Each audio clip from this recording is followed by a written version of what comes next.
दोस्तों नमस्कार। मेरा नाम ब्रह्मदत्त भारद्वाज है और मेरा यूट्यूब चैनल बजट टूरिस्ट भी है। तो दोस्तों, आज मैं आपको एक अहम जानकारी देना चाहता हूं जो उन लोगों के लिए ज़्यादा यूज़फुल होगी जो फॉरेन में कभी नहीं गए या जाने की सोच रहे हैं। तो दोस्तों, मैं ये कहूँगा कि अगर इस वीडियो को आप देख लेंगे तो आपको बहुत सारी जानकारी इससे मिल जाएगी। और आप ज़रूरी नहीं है कि ट्रैवलर के साथ जाएं, क्योंकि अगर आप ट्रैवलर के ट्रैवलर साथ के नहीं साथ जाते जाते हैं। हैं तो दोस्तों, मेरा एक्सपीरियंस ये है कि 30 से 35% आप खर्चे का या जो आपका इसमें पैसा लगना है उसका बचा सकेंगे। तो मेरा वीडियो देखेंगे तो आपको पूरी जानकारी मिलेगी। और आप हिचक मत करिए, अगर किसी और चीज की जरूरत होगी तो मैं तैयार हूं। आप मेरे से पूछिए, मैं आपको जरूर बताऊंगा। तो चलो मेरे साथ वीडियो देखो। सबसे पहले मैं आपको कुछ चीजें बताऊंगा जो आपने एयर टिकट लेने से पहले करनी है। तो सबसे पहले आता है पासपोर्ट। ये मैं आपको पासपोर्ट दिखा रहा हूँ। और पासपोर्ट के 2 पेज खाली होने चाहिए। वैसे मैं इनकी फोटोज लास्ट में, वीडियो के लास्ट में लगा दूंगा। और अगर पासपोर्ट के लिए बताऊं तो पासपोर्ट आपकी जर्नी खत्म होने के बाद भी 6 महीने की वैलिडिटी इसमें होनी चाहिए, नहीं तो आपको परमिशन बाहर जाने की नहीं होगी। और इसके बाद आता है कैबिन बैग। अब कैबिन बैग के लिए आप एक ट्रॉली परचेज कर लें। ट्रॉली का साइज रहेगा 55 सेंटीमीटर, 40 सेंटीमीटर और 20 सेंटीमीटर, जो अंदर अलाउड होता है। नहीं तो फिर आपका बैग लगेज में जाएगा। तो इसके बाद आप अपने पास एक कैरी बैग रख लेना। कैरी बैग का मतलब ये है कि जो आपके साथ ही रहेगा, उसमें आपके डॉक्यूमेंट्स रहेंगे, ओरिजिनल डॉक्यूमेंट्स जैसे पासपोर्ट और एयर टिकट हो गया, वीजा और होटल बुकिंग। इस तरह के बहुत सारे जो आपके डॉक्यूमेंट्स हैं उस बैग में आप रखेंगे। और इसके साथ ही आप एक फोल्डर बना लें। उस फोल्डर में जो डॉक्यूमेंट्स हैं उनको डाल लें। और फोटो कॉपीज जो आपके डॉक्यूमेंट्स हैं उनकी एक फोटो कॉपी अलग से रख के अलग फोल्डर बना के रख लेना। इसके बाद मैं बताऊंगा आपको कि आप सामान कम लेके चलिए, जितना हो सके उतना लाइट चलिए। और एक अपने जो कैरी बैग है उसमें एक एक्स्ट्रा ड्रेस रख लेना ताकि इमरजेंसी में काम आए। और एक गमछा या तौलिया जैसा रख लेना। और एक खाली बोतल रख लेना ताकि आपको पानी वगैरह लेने के लिए काम आए। हाँ, और कहूंगा कि एक स्मार्टफोन आपके पास होना चाहिए। स्मार्टफोन के बिना तो आजकल काम नहीं चलेगा। स्मार्टफोन में इंटरनेशनल रोमिंग जरूरी है। अगर इंटरनेशनल रोमिंग आप ना ले पाए तो जहां आप डेस्टिनेशन पे जाएंगे वहां एयरपोर्ट पे उस कंट्री का सिम कार्ड परचेज कर लेना। अब इसके बाद मैं आता हूँ एयर टिकट पे। अब आप एयर टिकट परचेज कर लेंगे तो एयर टिकट जो आपकी प्रपोज जर्नी है, जिस डेट में आप जाना चाहते हैं, उससे कम से कम 3 महीने पहले अगर आप एयर टिकट परचेज करोगे तो आपको सस्ती पड़ेगी। और इसके साथ ही आपके पास टाइम भी होगा। और टिकट लेने के लिए आप ऑनलाइन एयरलाइन से भी परचेज कर सकते हैं, और चाहो तो एजेंसी का यूज कर सकते हैं, जैसे मेक माई ट्रिप हो गया। और इसके बाद ही आपको ट्रैवल एजेंसीज और भी बहुत सारी मिल जाएंगी। तो उनसे भी आप एयर टिकट जैसे क्लियर टिकट वगैरह है आप ले सकते हैं। और टिकट लेने के बाद ये कहूंगा कि जो टिकट के ऊपर कुछ इंस्ट्रक्शन होती है वो जरूर पढ़ लेना, क्योंकि उस पर आप जिस दिन ट्रैवल करोगे एयरपोर्ट का टर्मिनल लिखा होगा, टाइम लिखा होगा, आपको उसमें खाना अलाउड है या नहीं है वो लिखा होगा, और बैगेज कितना आपने ले जाना है वो सारी चीजें होंगी। तो मेरी यही सजेशन है कि जो टिकट लेने के बाद आप उन इंस्ट्रक्शन को ध्यान से पढ़ लेना। और इसके बाद आती है आइटिनरी। आइटिनरी का मतलब है डिटेल्ड प्रोग्राम। अगर आपका 5 दिन का प्रोग्राम है किसी कंट्री में जाने का, तो 5 दिन में आपने कैसे जाना है, कहाँ रहना है, और अगर आपकी नाइट जर्नी इन्वॉल्व है तो आपने वो कैसे करनी है, वो सारी चीजें आप एक प्रोग्राम बना लेंगे। अगर अकोमोडेशन है तो होटल वगैरह का नाम वगैरह उसमें पूरा डाल देंगे। मैं इसलिए बता रहा हूँ कि ये आप टिकट लेने के बाद थोड़ा जल्दी कर लेना, क्योंकि वीजा अप्लाई करने के दौरान आपको इन चीजों की जरूरत पड़ेगी। और इसके बाद आती है अकोमोडेशन। अकोमोडेशन के लिए आप होटल भी बुकिंग कर सकते हैं और हॉस्टल भी बुकिंग कर सकते हैं। कई जगह हॉस्टल्स में आपको रूम भी मिलते हैं, वो थोड़े सस्ते होते हैं। मैं इसलिए आपको कह रहा हूँ क्योंकि मैं बजट ट्रैवलर हूँ। मैं बजट में ट्रैवल करने का ही आपको सुझाव दूंगा। तो आप देख लेना जैसा आपको ठीक लगे। अगर होटल डायरेक्ट ऑनलाइन करना होगा वो भी आप कर सकते हैं, नहीं तो वही जो एजेंसियां हैं उनके थ्रू कर सकते हैं। जैसे मेक माई ट्रिप है, क्लियर ट्रिप है, Booking.com है, अगोड़ा है, बहुत सारी ऐसी प्लेटफॉर्म्स हैं जिनके थ्रू आप अकोमोडेशन बुक कर सकते हैं। और अगर आपकी नाइट जर्नी है, आप इंटरसिटी एक सिटी से दूसरे सिटी, जिस कंट्री में आप गए हैं वहां करना चाहते हैं और नाइट जर्नी इन्वॉल्व है, तो आपको वो भी वीजा के लिए दिखानी पड़ेगी। तो उसके लिए अगर अपने ट्रेन से जाना है या बस से जाना है, उसकी भी एडवांस में टिकट परचेज करके अपने पास रख लेना। अब आता है वीजा। वीजा के लिए मैं आपको सजेस्ट करूंगा कि कम से कम 1 महीना, जिस जो आपकी प्रपोज्ड जर्नी करने की डेट है उससे 1 महीना पहले अप्लाई कर देना, क्योंकि कई बार वीजा में टाइम लग जाता है। अगर आप ई वीजा लेना चाहते हैं तो कुछ कंट्रीज आपको अलाउ करती है, आप अपने आप भी ऑनलाइन कर सकते हैं, लेकिन कुछ कंट्रीज आपको अलाउ नहीं करती। तो उनके लिए आपको वीएफएस ग्लोबल और इस तरह की जो वीजा इशू करते हैं एजेंट्स, उनके थ्रू भी आप अप्लाई कर सकते हैं। वो स्टिकर वीजा आपको प्रोवाइड करवाएंगे। ये चीजें तो हो गई। अब मैं ये कहूंगा कि जिस दिन आपने ट्रैवल करना है, किस टर्मिनल से एयरपोर्ट ट्रैवल करना है, ये आप वैन में बैठने से पहले एक बार जरूर देख लें, ताकि एयरपोर्ट पे जाने से आपको दिक्कत ना आए। और एयरपोर्ट पे आपको कम से कम 4 घंटे पहले पहुंचना है। वहां पर बहुत सारी फॉर्मेलिटीज होती है, उसमें कोई दिक्कत ना आए। इसलिए आप टिकट के ऊपर एक बार देख के चलना कि किस टर्मिनल पर जाना है। अब आप एयरपोर्ट पे पहुंच जाते हैं। एयरपोर्ट पे जब आप पहुंच गए तो उसके बाद आप टाइम बिना वेस्ट किए एकदम से चेक इन काउंटर्स पे चले जाना। चेक इन काउंटर्स पे आपकी टिकट देखेंगे और आपका बैगेज लेने के बाद आपको बोर्डिंग पास इश्यू करेंगे।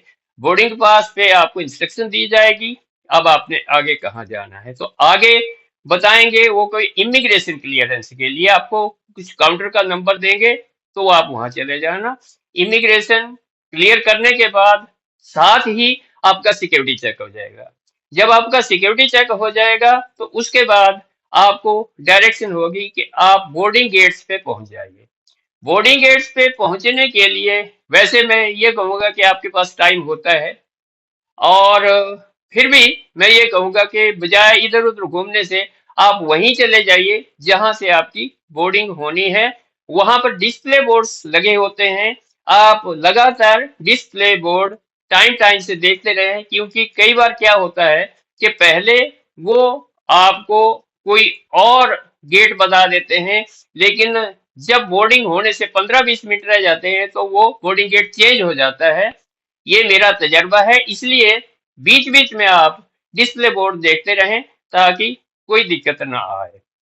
तो अगर आपकी लेओवर जर्नी है, layover journey means continue journey है।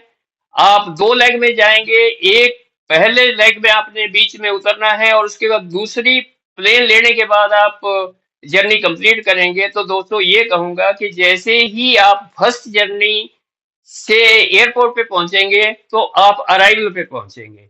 अराइवल पे पहुंचने के बाद आपको डिपार्चर पे जाना है। तो डिपार्चर पे जाने के लिए आप पीसफुली अपना बैग, जो आपके पास कैरी बैग है या आपके पास ट्रॉली बैग है, आराम से लेकर के पासपोर्ट और बोर्डिंग पास हाथ में ले लेकर के आप निकल जाइए। और निकलने के बाद आप इंटरनेशनल ट्रांसफर पे जाएंगे। इंटरनेशनल ट्रांसफर से आपको गाइड किया जाएगा कि आप अब डिपार्चर की तरफ जाएंगे। लेकिन दोस्तों, प्रोसीजर वही होगा।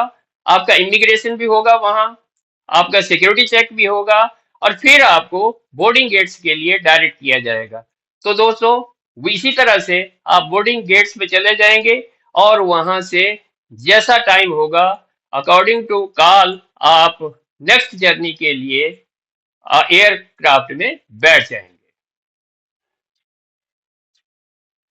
तो दोस्तों, अब सेकंड लेग की जर्नी भी खत्म होने वाली है। तो जैसे ही आप डेस्टिनेशन पे पहुंचने को होते हैं, तो पायलट आपको अनाउंस करेगा कि आपका बैगेज किस बेल्ट पे जाएगा। तो जैसे ही आप लैंड करेंगे, आराम से आप अपना कैरी बैग ले लेना, और अगर अंदर आपने ट्रॉली बैग रखा हो वो ले लेना, और उसके बाद अपना पासपोर्ट और बोर्डिंग पास हाथ में लेकर के आराम से बाहर आ जाना। उसके बाद आपको इमिग्रेशन काउंटर पे जाना है, और इमिग्रेशन करवाने के बाद ही आप उस डेस्टिनेशन या उस कंट्री में पहुंच जाएंगे। तो उसके बाद आप जो आपको बेल्ट नंबर बताया है, आप वहां जाएंगे और अपना बैगेज लेंगे, और उसके बाद आप फ्री हैं। अब आपने सिटी में जाना है। तो दोस्तों, सिटी में जाने के लिए अब आप समस्या समझ रहे हैं कि कैसे जाएंगे। टैक्सी करने की जरूरत नहीं है। हर एयरपोर्ट पे पब्लिक ट्रांसपोर्ट होता है, जैसे मेट्रो है, ट्रेन है, या बसेज हैं। आप पता कर लेना, और वो आप जो है ना ले लेना, उसके थ्रू जाना, क्योंकि टैक्सी बहुत महंगी होती है। और उसके बाद अब आपने सिटी में घूमना है। तो सिटी में घूमने के लिए आप हो बस, रेड बस, या वहाँ की जो पब्लिक ट्रांसपोर्ट होती है वो भी यूज कर सकते हैं। वहां पर आपको कैश तो शायद किराए के लिए अलाउड नहीं होगा, तो जो पास होगा वो स्मार्ट पास भी बन जाते हैं। स्मार्ट पास या one day pass, two day pass भी वहां पर मिल जाता है। तो जैसा अवेलेबल हो वो आप ले लेना। और रही अब खाने की बात, खाने के लिए आप होटल में मत खाना। होटल में बहुत महंगा खाना होता है। आप मार्केट में खाइए, होटल के साथ लगती मार्केट होगी वहां खा लीजिए। और अगर आपका खाने का मन नहीं है तो आप रेडी फूड भी खा सकते हैं। उसके बाद आप ये फ्रूट वगैरह भी ले सकते हैं। तो जैसा आपका इच्छा हो वैसा आप कर लेना। रही लैंग्वेज की बात, लैंग्वेज के लिए तो कोई दिक्कत नहीं है।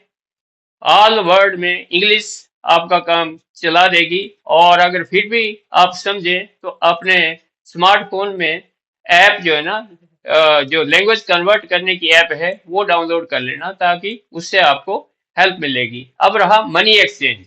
मनी एक्सचेंज के लिए दिल्ली जैसे सिटी में वेस्टर्न एक्सचेंज वाले होते हैं। वेस्टर्न यूनियन, ये मनी एक्सचेंजर होते हैं। यहाँ से आप मनी एक्सचेंज करा सकते हैं। और भी सिटी में बहुत सारे मनी एक्सचेंजर एजेंट होते हैं, जो आप जहाँ से आप मनी एक्सचेंज करा सकते हैं। रेट आप देख लेना, एक दो जगह पूछ लेना, जैसा आपको रेट सूट करे उस हिसाब से ले लेना। और हाँ, आजकल मैं आपको ये बता दूं कि पूरा मनी एक्सचेंज नहीं करेंगे, वो आपको डेबिट कार्ड देने की कोशिश करेंगे। तो दोस्तों, डेबिट कार्ड आप ले लेना, लेकिन एटलीस्ट 25% जो है ना कैश जरूर ले लेना, क्योंकि कैश की जरूरत पड़ती है। और मैं ये सलाह दूंगा कि 100 से लेकर के 150 तक यूएस डॉलर भी एक्स्ट्रा अपने पास से रख लेना, जो आपको इमरजेंसी में काम आएंगे, और पूरे वर्ल्ड में वो चलते हैं। तो दोस्तों, ये तो हो गया। अब आपको रिटर्न आना है, क्योंकि आपका टूर कंप्लीट हो गया है। रिटर्न आने के लिए आप कहाँ रह रहे हैं उस हिसाब से आप देख लेना। तो 4 घंटे पहले आपको एयरपोर्ट पे पहुंचना है, क्योंकि वहां भी फॉर्मेलिटीज होती है। तो ये आप ध्यान में रखिएगा। और कुछ मैं आपको एक दो चीजें अब बताऊंगा, वो ये कि जैसे आप सिक्योरिटी चेक कराएंगे, वहां पर अपने बैग में लिक्विड चीजें जैसे कोल्ड ड्रिंक, पानी वगैरह मत रखना, क्योंकि वो आपको अलाउ नहीं करेंगे। और अपने साथ एक कैरी बैग जो है वो जरूर रख लेना, और उसमें एक फोल्डर डॉक्यूमेंट रखने के लिए, और पास जो अपने डॉक्यूमेंट्स हैं उनकी एक फोटोकॉपी फोल्डर भी जरूर बना लें। और फोन के साथ चार्जर रख लेना, और साथ में अपना टूर प्रोग्राम की एक कॉपी अपने घर में किसी भाई और दोस्त को दे के जाना, ताकि उनको पता रहे कि आप किस डेट में कहाँ होंगे। हाँ, जैसे ही आप होटल में चेक इन करते हैं, वाईफाई पासवर्ड जरूर ले लेना। वैसे आजकल ट्रेंड बदल चुका है, होटल में सेल्फ चेक इन भी ट्रेंड आ गया है। तो अगर आप थोड़ा सा उस बारे में नहीं जानते तो पता कर लेना, जहां सेल्फ चेक इन का कोई होटल हो वहां पर आप एक बार उसका ट्राई कर लेना। सैंपल आइटिनरी या टूर प्रोग्राम। एयर टिकट पर हाईलाइटेड चीज़ें ज़रूर पढ़ें। बोर्डिंग पास पर हाईलाइटेड चीज़ें ध्यान से देखें। होटल बुकिंग वाउचर पर हाईलाइटेड चीज़ें ध्यान से पढ़ें। ये वनडे कार्ड दुबई में मेट्रो और बस में चलता है। सिडनी में चलने वाला ओपल स्मार्ट कार्ड ट्रांसपोर्ट के लिए, और ये करेंसी कन्वर्सन का कार्ड। सैंपल फोल्डर डॉक्यूमेंट रखने के लिए, और लास्ट में ये नोटबुक जो आपके बहुत काम आएगी। तो दोस्तों, वीडियो आपने देखी, वीडियो कैसी लगी? अगर वीडियो यूजफुल लगी हो तो मेरा चैनल सब्सक्राइब करके बेल जैसी आकृति का बटन दबा देना, ताकि मेरे आने वाले वीडियोस के नोटिफिकेशन आपको एकदम से मिल सके। और अगर चाहें तो मेरा वीडियो लाइक और शेयर जरूर कर देना। धन्यवाद।